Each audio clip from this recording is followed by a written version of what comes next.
down for a second and climb up a little bit. You all. So I'd like to give everyone a formal welcome to this semester's Thai class demo day. This is such an exciting time of the semester. We're going to celebrate all the amazing work that Thai class does in terms of building their own startups. But before we begin tonight, I want to give a big thank you to this year's Sigma Native Thai USC Executive Board. All these amazing people in the organization have taken on leadership roles to basically put on amazing large-scale events, entrepreneurship initiatives, and this wouldn't have all been possible without the SEPE award. So thank you all so much tonight for putting on this all together.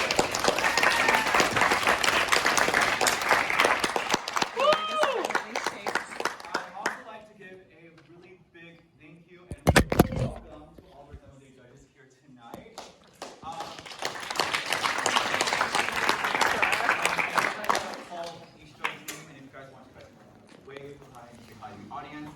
First off, we have Erica Wenger. She's a founding teammate at Made For. DJ Gruber, he's a co-founder of NeoReach. DJ! She's a managing partner of Teal Holding Group. We have Trevor Wilkins. He's the director of growth at Scale Health. And finally, we have Rachel Kemp, who's the CEO of Ladybug. Go, boss! These judges are going to give amazing, fantastic feedback tonight, and are also going to determine tonight's judges winner as well. And of course, lastly, the biggest shout out to the Lloyd Craig Center for Entrepreneurial Studies and the USC Market School of Business. They have supported us throughout many different initiatives at SEP throughout this past year. And in addition to that, have also provided tonight's $1,500 award to the winning team. One for Audience Choice Award, which is what you guys are going to decide by the end of tonight. And then, of course, the Judges' Choice Award, which is a $1,000 cash prize. So thank you all so much for supporting us in all of our initiatives. Woo. I'm going to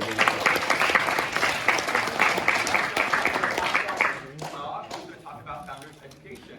Yeah, everyone, thanks so much for coming out. I'm Pranav Masuri. I'm the VP of Founders Ed. Essentially, Founders Ed is a 10-week accelerator program where we go from essentially zero to starting a startup and presenting it here today, right? I'm incredibly proud of PyClass. They worked very, very hard. Customer discovery, MVP building, they've had a hackathon, they've done everything, right? And they've worked tirelessly, and I'm super, super excited to have them before you in a second.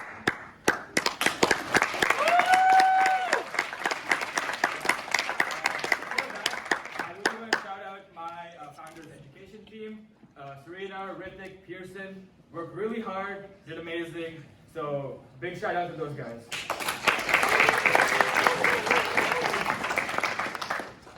But with that, I won't keep you waiting any longer, and we'll get started. Yeah. So tonight we have 6 teams presenting. They all range from a variety of different type of industries, ranging from technology to mental health. They have all put in so much work over the last 10 weeks, and they are here tonight to pitch their hearts out. With that, Let's get started. Yeah.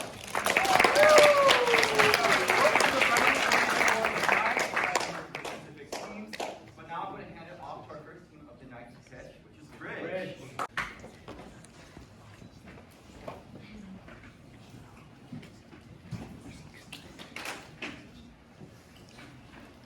The well-being of students is a growing concern among colleges. 61% of college students struggle with their mental health, and $63.5 million was poured into mental health services in the 2021 to 2022 academic year by colleges across California. Yet, 55% of students reported feeling dissatisfied with the mental health care on campus. This is because college mental health services are inefficient. I'd like to share the story of one of my classmates, Brittany. Brittany had wanted to start therapy since high school, but had put it off for years because she didn't know where to look and who to ask. She eventually reached out to the campus counseling center, and after multiple phone calls and weeks of waiting to hear back, she was paired with someone who couldn't empathize with her identity as a queer Latina. She started the process all over again, searching for a provider who shared a similar background as her. She's nervous that once she reaches the limited sessions provided on campus, she will have to start the process of reaching out to a new provider all over again. Brittany is not alone in her story. Over 30 students that we spoke to shared similar challenges. Through on-campus counseling centers, it is unlikely that a student will be paired with a provider that fits their preferences. Colleges do not offer long-term support beyond an average of 6 sessions per academic year. And lastly, students must navigate a tedious referral process in order to find a provider. We spoke to over 10 colleges to understand the root of this issue. They shared with us that these issues were systemic. Their systems weren't streamlined and not designed to provide students with long-term support, so they frequently refer students to external providers in the community. Therefore, we created Bridge to help students who may not be receiving the help that they need from on-campus services. Essentially, Bridge is a digital platform that simplifies the search process for students who are seeking long-term mental health support. It is a free and digital tool for helping students search and find a therapist. Number one, it allows students to find providers based on their ranked preferences. These preferences can include gender, race, background, etc. Number two, students are connected to the local providers that provide long-term mental health services and which students can use and be supported throughout the long term. And number three, with our platform, there are no calls, no scheduled wait times, and no middleman. Students can book and schedule a consultation immediately right on Bridge. So here's how it works. Users pull up Bridge on a web browser and can begin searching for a provider based on location, college, and other customized preferences. Then a list of providers will be generated that match those preferences and were pre-approved by the college to accept insurance or provide sliding scale. It is important to note that providers do not work for Bridge. We serve as the middleman to connect students to providers in their local community. Users can then read the bios of the providers and schedule a free consultation right away, all on Bridge. Reaching out for help is a difficult and brave step for someone to take, and with Bridge, the search and scheduling process is no longer a source of unnecessary stress. Bridge is partnering up with colleges so students pay nothing. Now, why would colleges want to partner with us? Number one, we can help colleges optimize their back-end processes. With Bridge, colleges can cut down their administrative costs by 30%.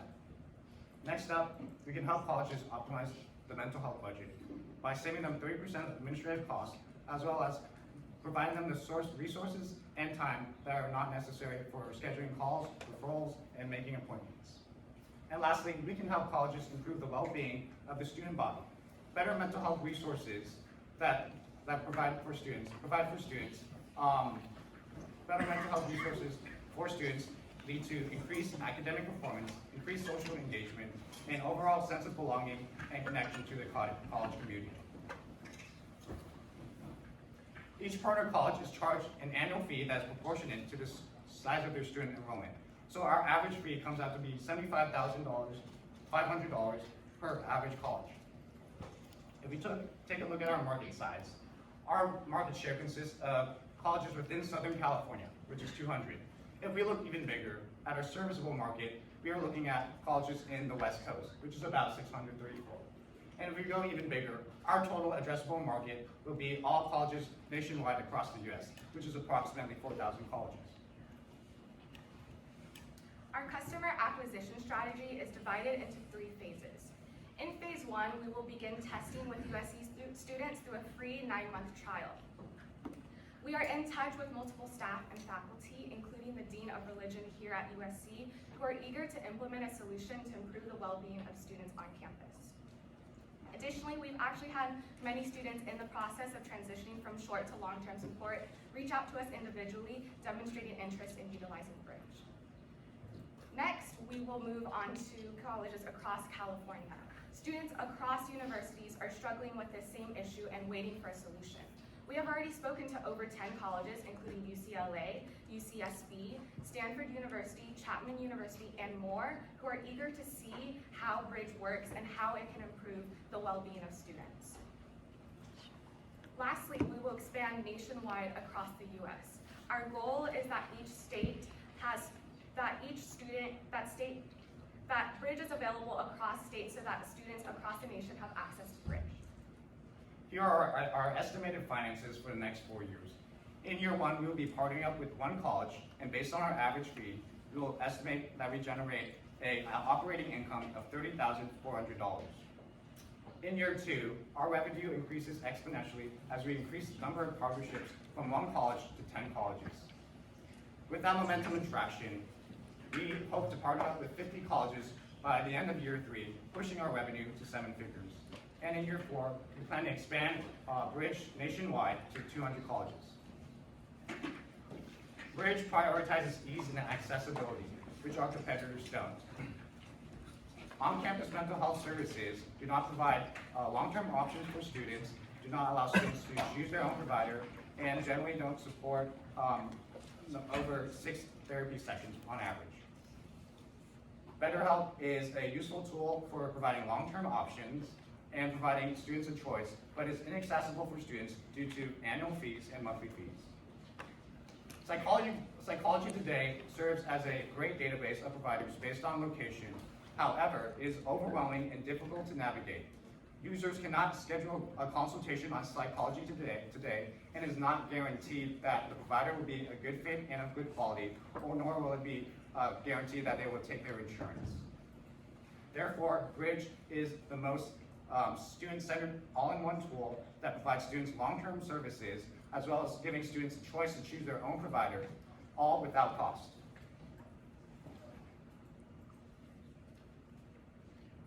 We are students who get it, and that is our edge. Throughout this journey of creating Bridge, we've kept in mind the stories of over 30 students and have already secured leverage from multiple universities interested in utilizing Bridge. With my experience in building tech startups, And with my experience in design and marketing, and as someone who understands how difficult it is to reach out for help, we are the most qualified team to tackle this issue. we are here to help you find the support that you deserve.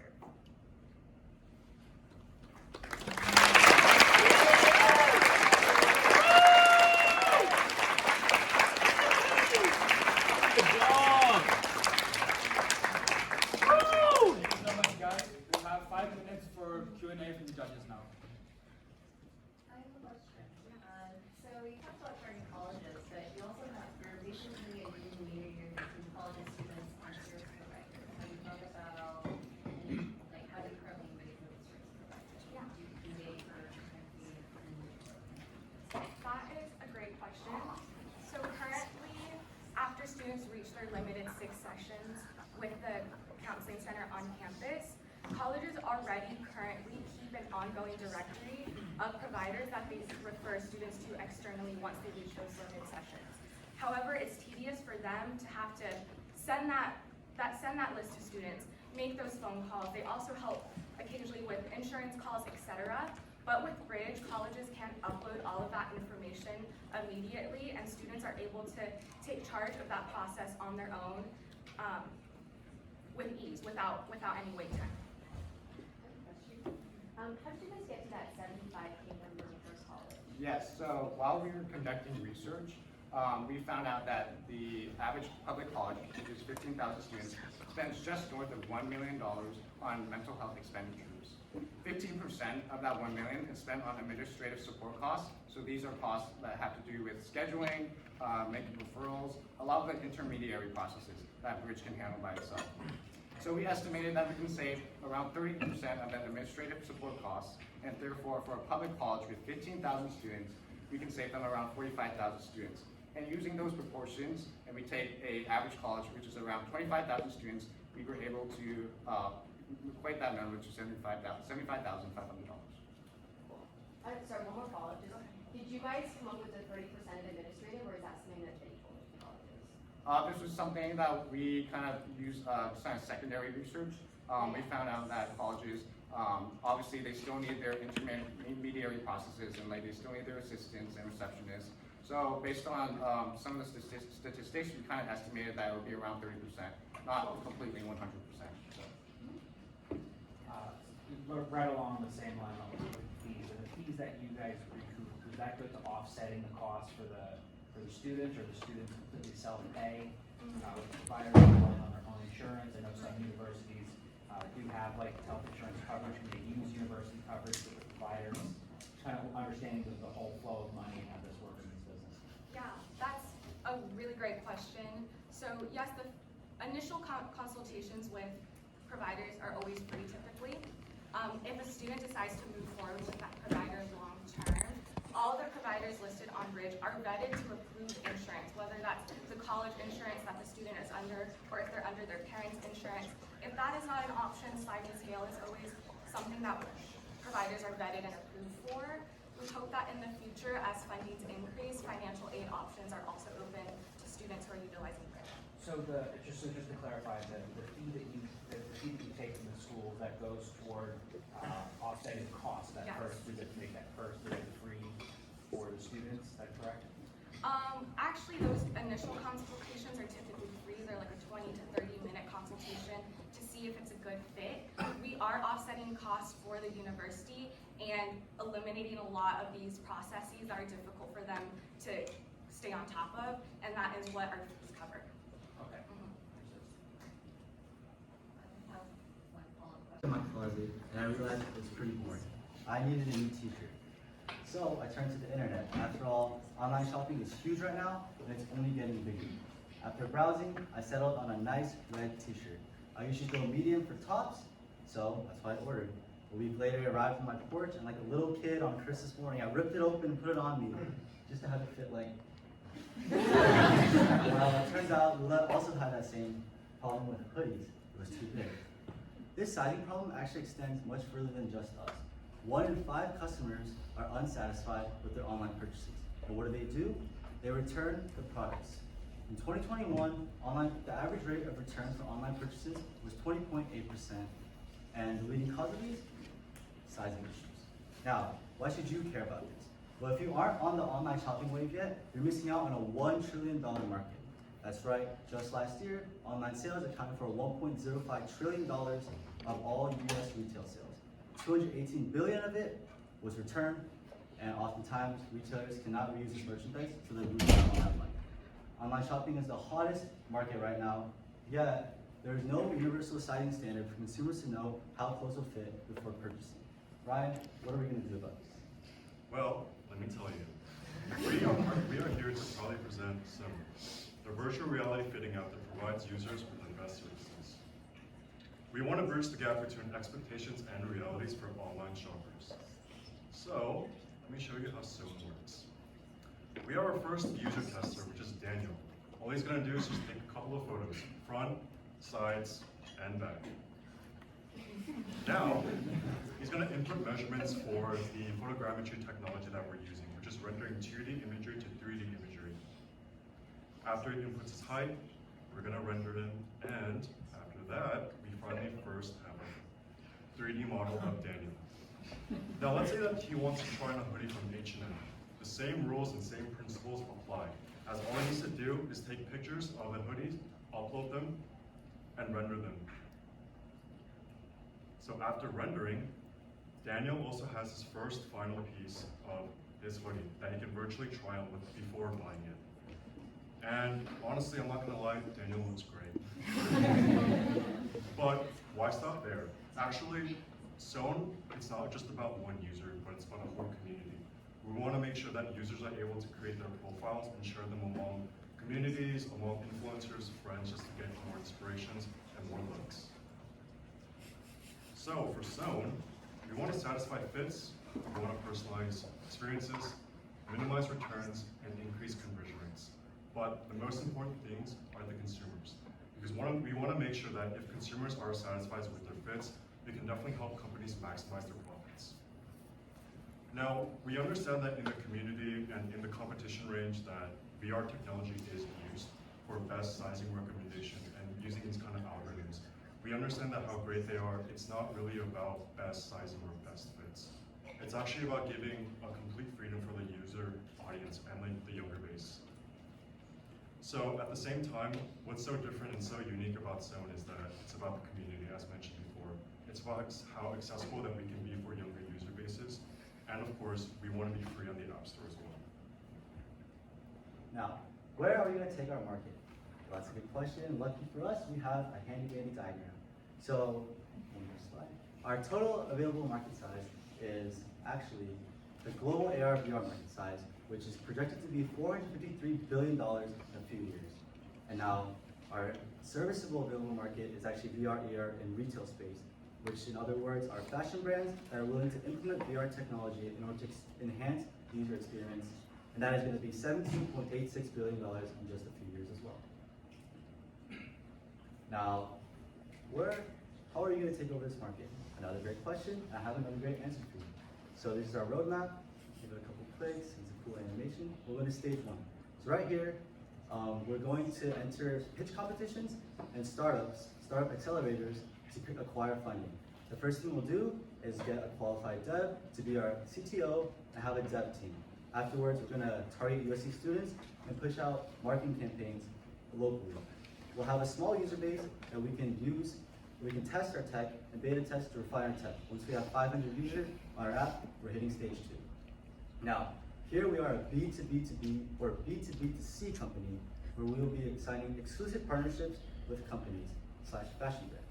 What we're doing is we're integrating our technology onto their e-commerce platforms, which will increase customer satisfaction because consumers will know how clothes fit before purchasing. In return, these companies will be paying us a flat rate. But more importantly, we'll be getting exposure, and we'll be getting promo, which you can use as traction to drive our brand awareness. Now, we're gonna start with partnering with LA streetwear brands, smaller boutique clothing stores, and smaller Instagram brands, and then we're gonna scale into stage 3, which is now we're gonna have a readily available user base that's big enough so we can leverage our partnerships. Here, we're gonna give the brands the option to onboard their products onto our platform. So what they'll be doing is they'll help render these 3D clothing pieces, and then we'll be able to display them on Sewn.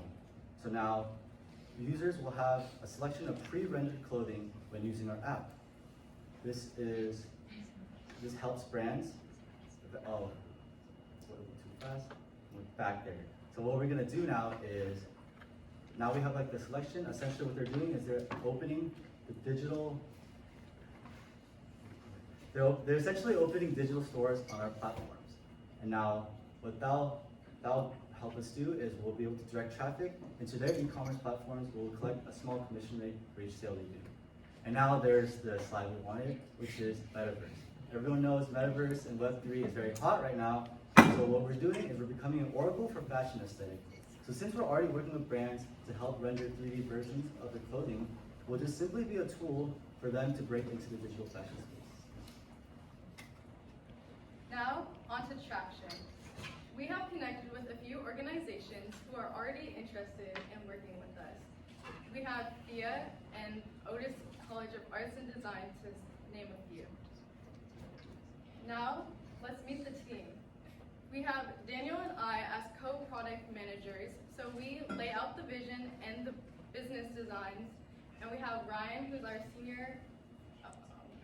senior designer who actually brings the visions to life. Not only are we really capable of pursuing this, but we have the passion for fashion and also struggle with online shopping. We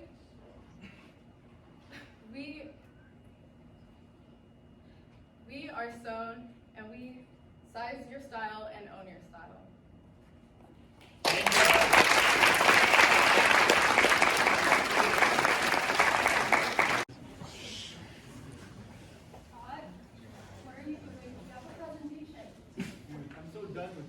Startups and CS homework. I'm about to go on vacation, go skiing. I'm going to come back here happy and rejuvenated. Hate to break it to you, Scott, but I don't think a vacation would help your problem. A study of 1,500 adults showed that on average, the participants were not happier after a vacation. Further studies reveal that the happiness gained from vacation actually depends on the level of stress that you experience during your vacation. So people were not happier after their vacation because of the level of travel stress that they experienced. So what is travel stress?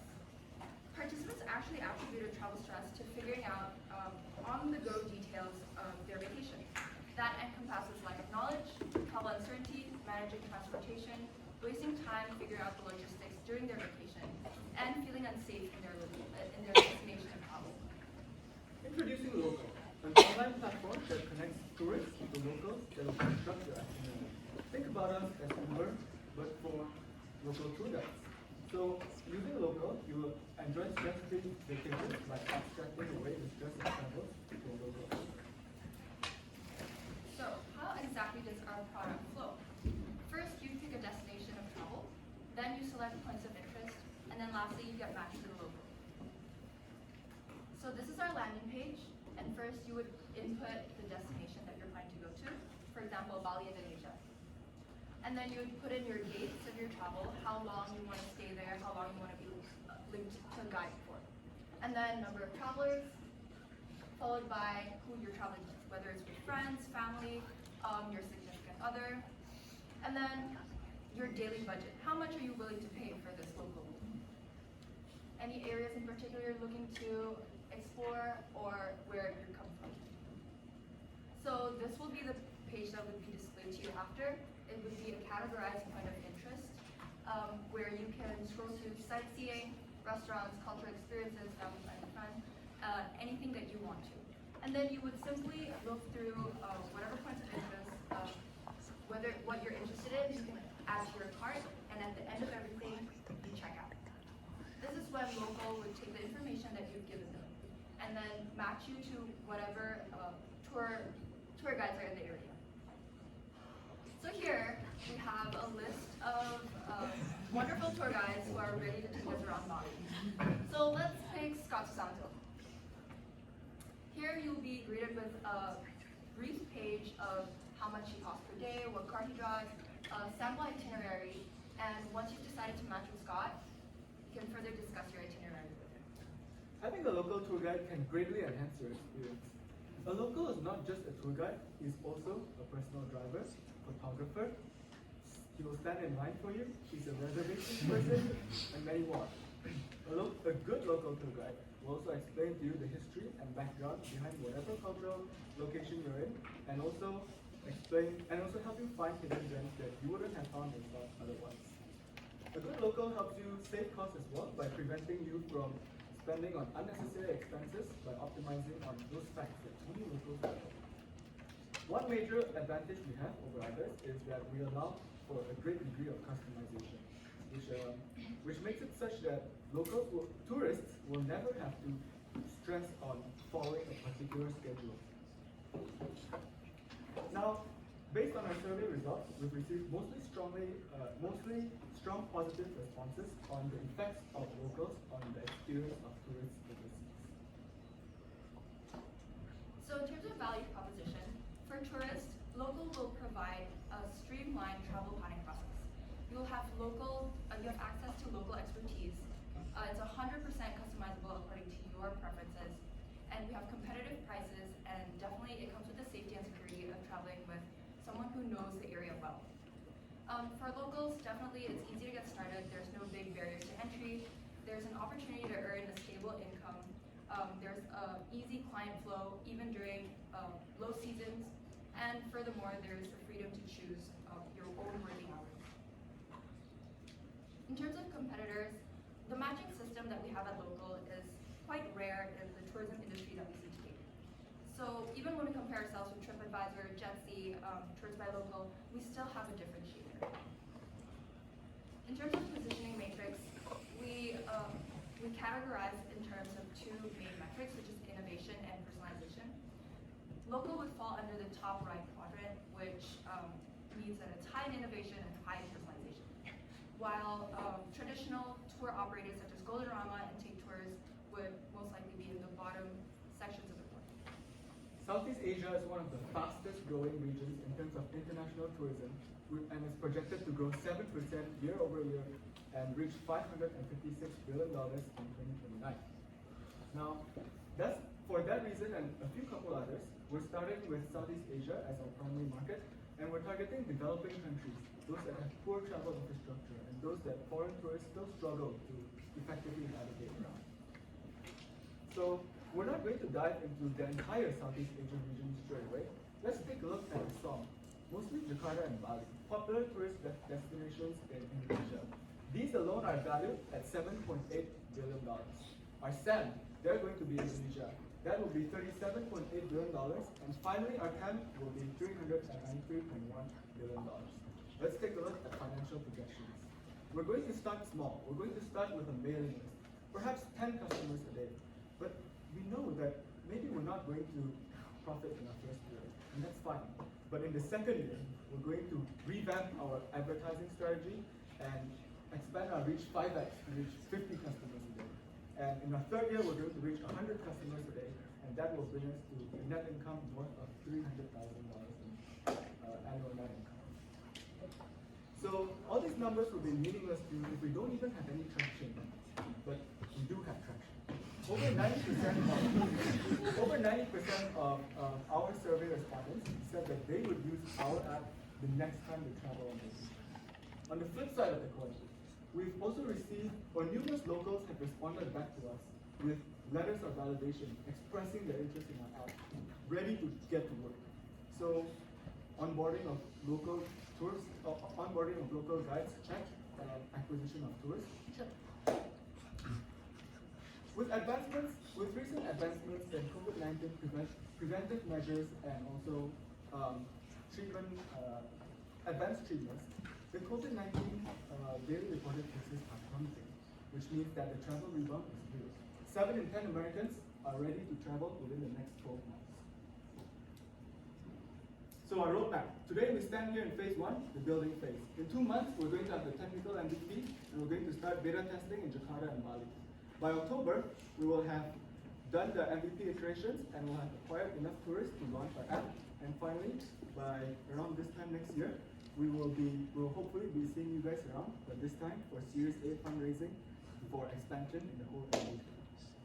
So, meet the team.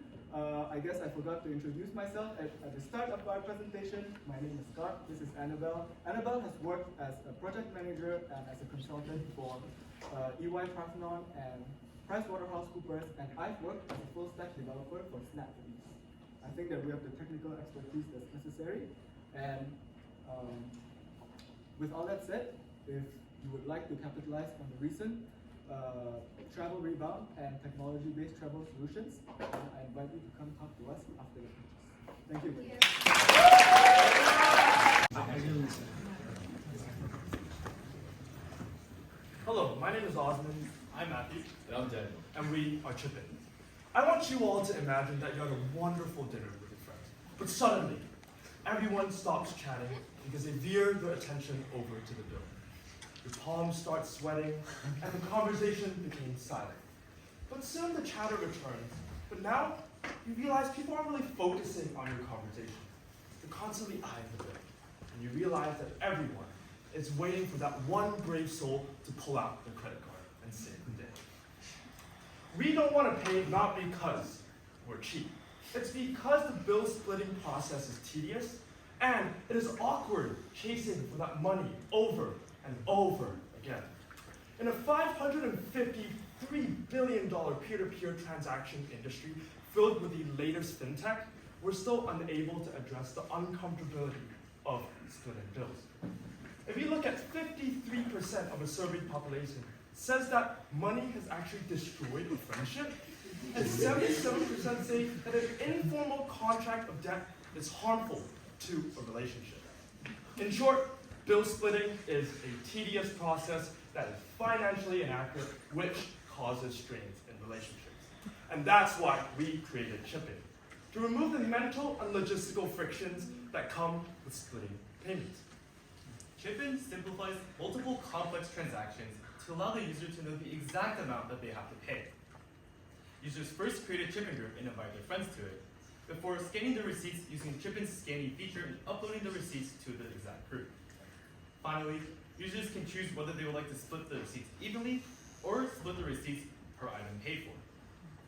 If the user chooses to split the receipt per item paid for, Chippin uses image detection technology to parse the data and allow the users to select exactly what they consume. Behind the scenes, Chippin manually calculates how much exactly each person will need to pay each other. In essence, users will know the exact amount of money that they have to pay to everyone else without having to do any manual calculations at all. All of this, from start to finish, takes just 15 seconds. As users, input receipts into the groups, Chip-in automatically updates the total that everyone has to pay. At any time, anyone can choose to request payments, in which case users can directly pay each other through our app. To summarize, users first create a group, then upload the receipts and select how they would like to split the receipts, before finally requesting payments to each other. We already have a fully functioning MVP that can scan and interpret Trader Joe's receipts accurately 98% of the time, according to the 50 in-depth MVP tests that we have conducted. Our next steps are simply to increase the scope of receipts that we can scan and connect our UI to our existing technology. Over the past couple of weeks, we've conducted multiple surveys using an MVP in order to gather useful feedback. After 20 in-depth user analysis, we gathered a bunch of numbers that basically showed what it kind of looked like and what they experienced. According to the data, 87% said that they would use Chip-in if the app were available, 81% said that their experience was very intuitive, and finally 88% said that their interaction with it was very convenient, which is what we're aiming for. As we move on to market size, our SOM is roughly about $375 million, which is an estimation of how much of the market we can capture in Southern California. Our SAM is $4.8 billion, which is from the total amount of the total transaction market. And finally, our TAM is $16 billion, which is from the total transaction market for all of the US for ages 18 to 24. Additionally, there are about 19.4 million college students in the United States, and roughly about 1.5 million are located in Southern California, leading to a total transaction volume of roughly about $4.5 billion. As we move into competitor analysis, as we can see, Chip-in beats everyone else. We have things such as scanning with AI, streamlined UI UX, no ads, long-term transactions, and college student focus. Therefore, we kind of beat the rest of the competitors.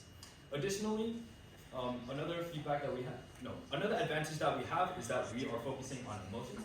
Not only do we have the technology to step forward, but we are also focusing on that streamlined experience to really minimize that awkwardness and that uncomfortable situation.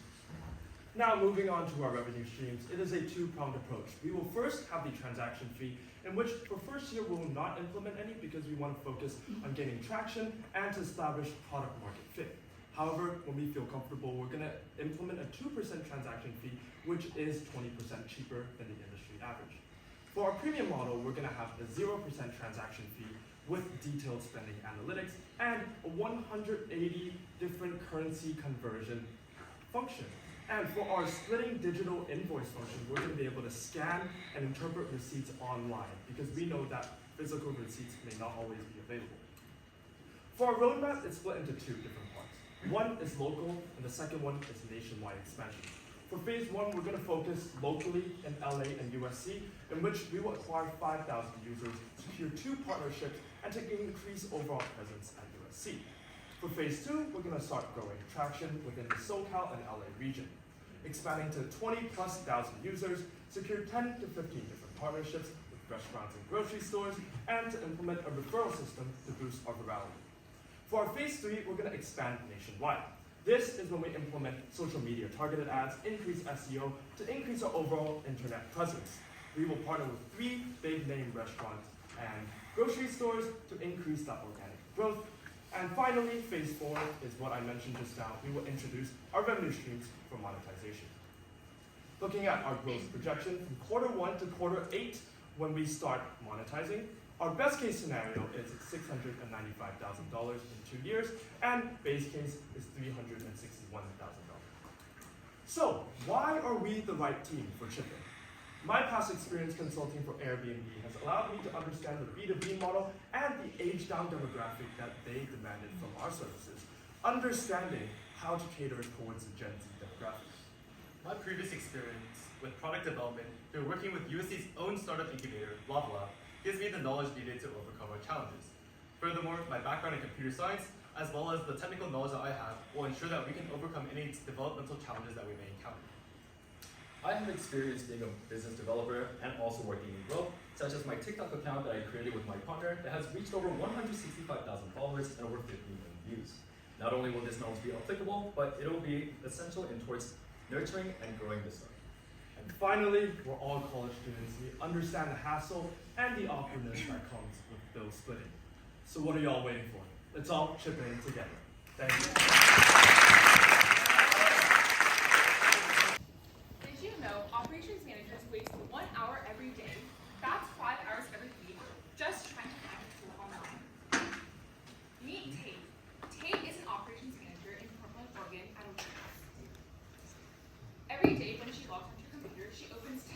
different links every single time she opens her computer. Each of these links connect to different tools that she uses to complete her daily or quarterly tasks. However, she doesn't really have a place to go for all these hundreds of links. She often finds herself wasting time going through these old chats, obscure messages, or even these really old email threads, and she often finds herself digging through a bunch of these old emails, or even her bookmarks bar, which she struggles to update regularly. So the problem here is operations managers waste 5 hours per week trying to find the links to the digital tools that they need, and Tate herself experiences this problem firsthand, which often leaves her extremely frustrated. Well, seems like a simple problem, but why hasn't this been solved? Well, let's take a deep dive into discovering further on what this problem really is. So, for large companies, developing solutions internally is not only extremely costly, but very time-consuming, when companies could be using this time to develop products that are more profitable for them. Additionally, we need to understand that large companies are very slow-moving. Startups like Wixie, we can rapidly prototype and create solutions within a week, where large companies like Amazon would do the same thing within a matter of months. Now, in a recent study by Cornell, 89% of respondents stated that their companies believe that they're giving their employees the resources necessary to do their work efficiently in an easy way. However, in contrast, 69% of employees state that these resources and these tools are not very easy to find, and they're very time-consuming. This contrast shows that there's a disconnect between the employers and the employees. Employers believe they're giving them all the resources in a very easy, digestible way, where employees, majority of the employees do not believe so. Now let's put this into perspective. Let's see a mid-sized company, a warehouse company with about 15 operations managers working at a warehouse. That is $150,000 you're losing just to poor link management.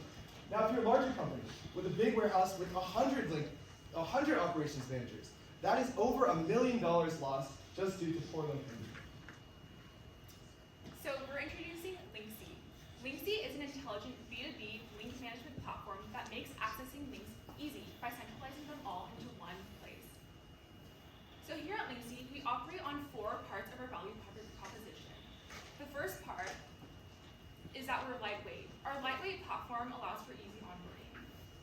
In addition, our dashboard's highly customizability allows for organizing collections very easily and the way you want. Next, you're able to share your collections to your community, which allows for you to discover new ways to organize your tools in the best way possible. And lastly, our intelligent system helps you with your suggested links and also provides you your essential analytics. All right, now let's take a look at what this platform actually looks like. First, you sign in with your company email. Linksy will notice your company and take you to a single sign-on page for authenticity and privacy. Next, here's your company dashboard. You see those emails you saw earlier? All those tools are listed on this dashboard. No more having to dig into your emails or your bookmarks bar. But that looks a little overwhelming, a little complicated. That's why with Linksy's intelligent machine learning software, this is what your platform actually looks like. Linksy will learn what tools you're using, when you're using them, how you're using them, and what other links they're associated with to provide you a collection of suggested links for each tool. You can also create your own links on the top right. Just drop in the URL, put a name on it, and you can add tags to organize your links easier. Now, Linksy also has a community page.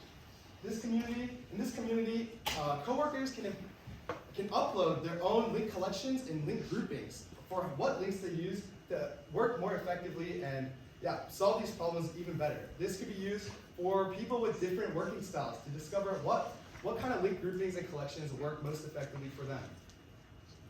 And finally, Linksy uses and collects data and analyzes it to provide you with a link health score. Linksy knows what links are not working well. If there's any links falling through the cracks of these big companies that are just being paid for, these tools being paid for but not even being used, which are broken links. So Linksy will provide a detailed analysis to the companies that are using Linksy in order to save money for the company. Chica Paki is a senior finance operations He validates the solution as he says, Linksy could save me hours each week and help me be more effective for my team when I don't have to worry about missing anything. So, as an overview, there's a 15% growth of global warehouse management system market in the next 5 years. Along with that, a survey of 1,000 supply chain leaders found that 83% of them believe that the digital supply chain will be the predominant model for the next 5 years.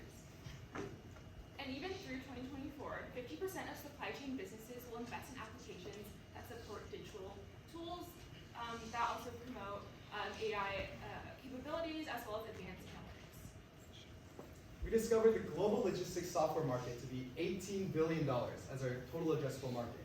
Now moving into our serviceable attainable market, which is a global warehouse management systems. We found that to be $3 billion. And finally, onto our serviceable attainable market is the warehouse management systems market in the United States. We took a small portion of that, which is 2% of our SAM, and yeah, we discovered that $576,000 would be our SAM market. Now let's take a look at our pricing models. Linksy uses a freemium 4-pronged pricing model with different pricings from $32 to even like $800 for large enterprises based on the industry's size that they're offering. So based off of the units sold and the development and marketing costs, our first year net income that we project will be about $46,000 and is expected to grow in the next 3 years with our market.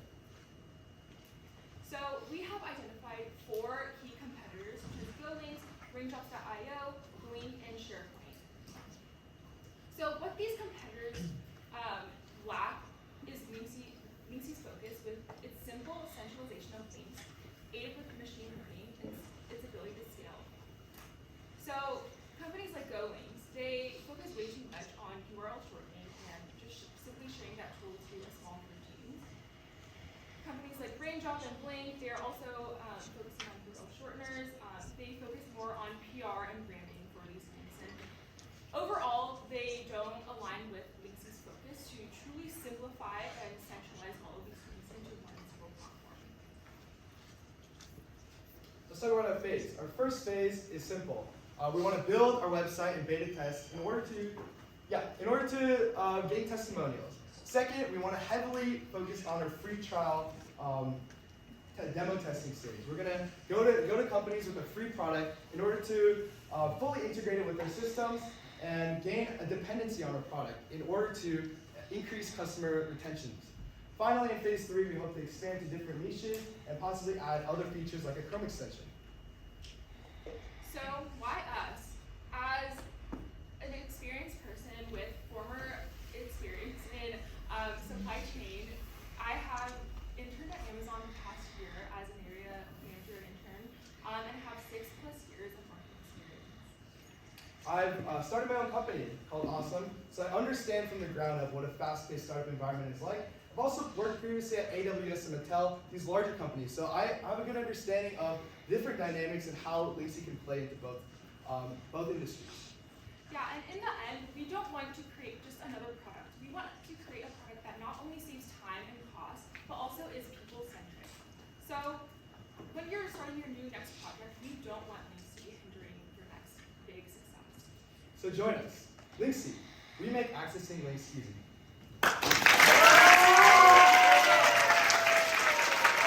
Prevention. We spoke to a wide range of professionals in the sports industry and found there to be consensus on one thing.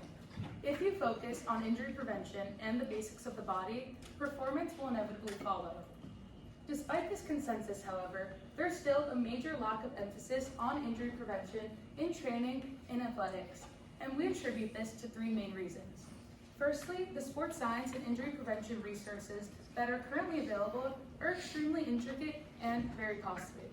Secondly, coaches don't know what exercises and regimens to implement for their athletes, and much less how to tailor them to the specific needs of each athlete.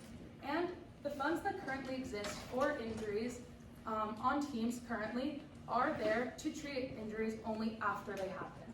And this problem hits super close to home for us. Hi, I'm Emily, and as a freestyle trampoline athlete and a member of the USA Taekwondo national team, and without any sort of injury prevention regimen whatsoever, I've suffered from 4 shoulder dislocations, 1 torn knee, and countless of bad high ankle sprains. Hi, I'm Lolita. I'm a former Division I soccer recruit. That was until my career was completely put to an end by a crippling ACL injury. At no point from the age of 6 to 17, playing soccer 3 hours a day, every single day, did anyone ever try and teach me how to prevent myself from getting hurt.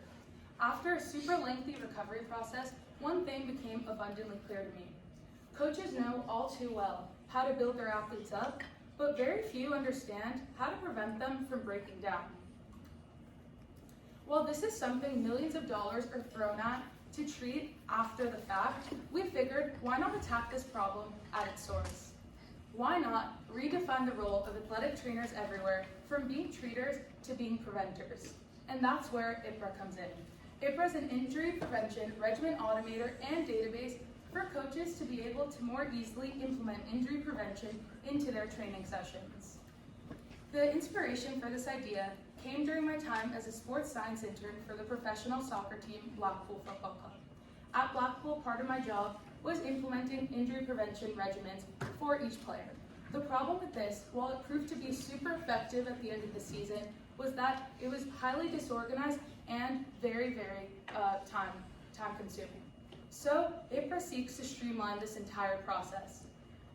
For IPRA, we have 7 predetermined tests through research and experimentation, and we're going to have these tests on our service and using a goniometer that we will distribute for free with each subscription. Coaches just need to perform these tests on their athletes, put the information and measurements into our website, and it will automate a regimen for each player. So, to reduce the risk of these tests not being conducted properly, we added a video feature to our landing page. This video feature will just show instructional videos to each coach how to conduct these tests. They're extremely simple, but to reduce any errors, we wanted to add this. So let's take a look at a prototype.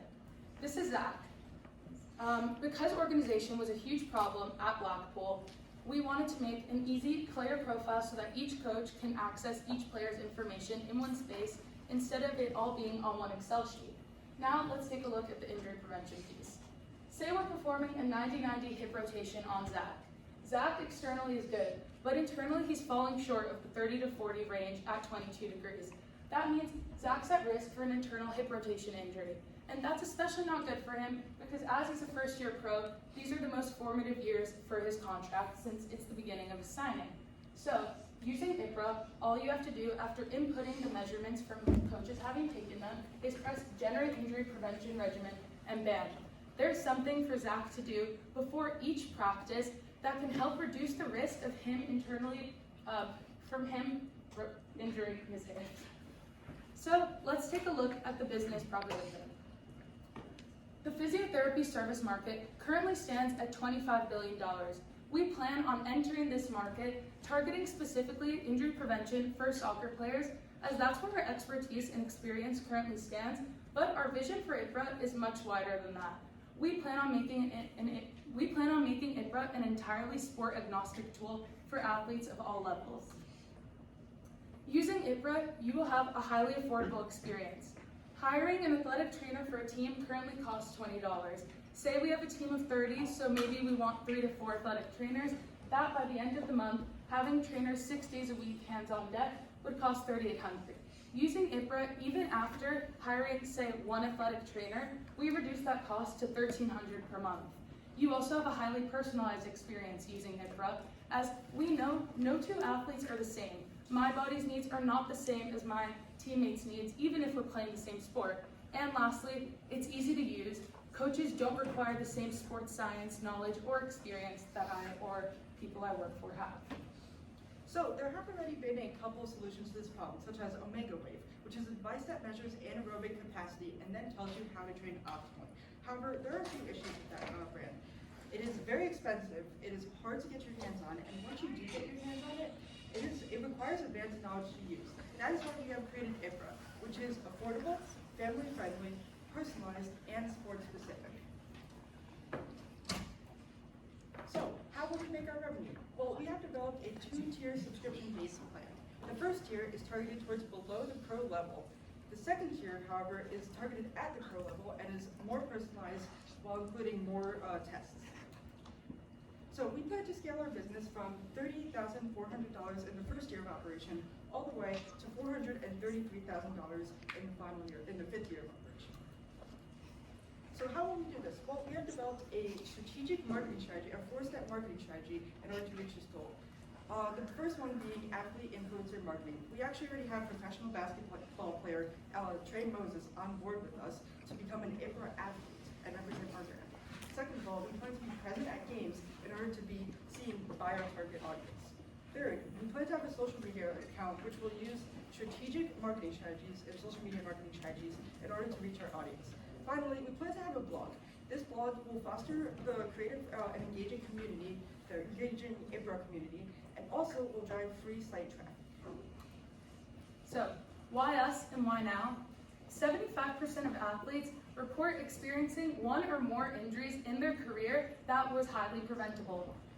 As people who have been on both sides of this problem, we believe we have the criteria to be able to tackle this and prevent athletes from needing to face the physical and psychological toll that being injured takes on you. So, help us at IPRA create a tool for athletes to no longer need to go through this struggle. Let's create a new industry standard that taking care of our athletes is building them up. Thank you.